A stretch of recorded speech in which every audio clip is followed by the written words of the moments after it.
Hey, this is Zen Logan for Zen Logan Music. Special shout out today to George Harrison. George Harrison was born February 25th in 1943. Would have been, believe 66 today. And, you know, we can't say enough about George Harrison, known as the Quiet Beatle.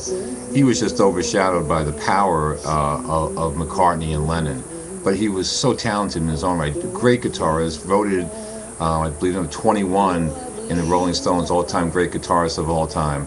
When he was with the Beatles, was not allowed to do a lot of songs on the early part. Usually one song per side. But then as they emerged and he emerged, his talent emerged, he started writing some great songs. Some of his early songs were Everybody's Trying to Be My Baby. But then he started, especially like on Abbey Road, he did Here Comes the Sun. Before that, later he did While My Guitar Gently Weeps.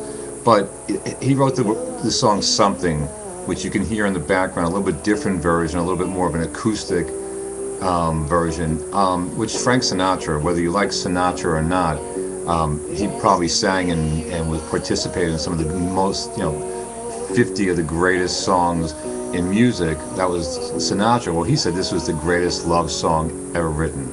I have to concur.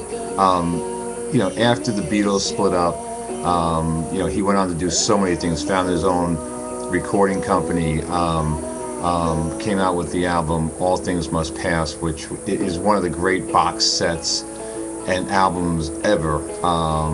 It's just a staple in everybody's collection back then, and it should be now, and then he did so many things for humanitarian. The whole Bangladesh concert, when 40,000 Bangladesh refugees needed help, he got all his buddies together, put a concert on in Madison Square Garden for 2 nights, and just rocked the house and raised a ton of money, just a ton of money.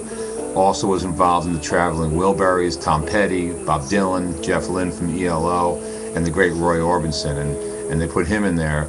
And wow, what a great concoction of talented people, man. He and Clapton were best buddies, even though they had this little, nobody still knows what it is. Harrison loved her, Clapton stole her, went back to Harrison. She must have been some woman, but that's Patty Boyd. So, but anyway, just a great guy. I didn't know him obviously, but just seemed like one of the great human beings. Everything was about nature and the mystical, and Hindu and Mahavishnu, and it goes on and on. But just and he's missed. I remember when he died, it was really affected me because Lennon was always my main guy, but Harrison was always right behind him because he was just, always had the great hair, always had the great look, the great beards and mustaches, but he always just had that mystical thing about him. So, George, you're missed. This is Zen Logan for Zen Logan Music, and I hope you enjoyed the show.